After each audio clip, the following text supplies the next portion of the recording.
Let me guide you through the process of creating interactive messages using various WhatsApp-enabled actions. To create an interactive message, start by clicking on the WhatsApp icon located at the bottom left of the chat box. From there, click on Create Interactive Message. This will open up a pop-up window where you can design your interactive message. There are two types of interactive messages you can choose from: Quick Reply and List Message. For a Quick Reply interactive message, select Quick Reply as the button type.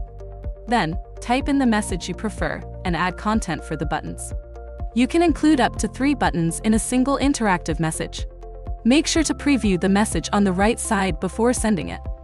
Once you're satisfied, click Confirm to display the interactive message in your chat box, and then click Send to deliver it to your customer.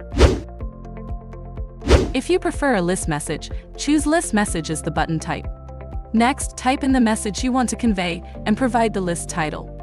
Fill in all the necessary details for the list message, such as the section titles optional, item name, and description optional. You can add up to 5 sections of the list in your interactive message.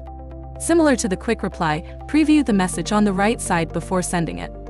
Once you're ready, click Confirm to display the interactive message in your chat box, and then click Send to deliver it to your customer.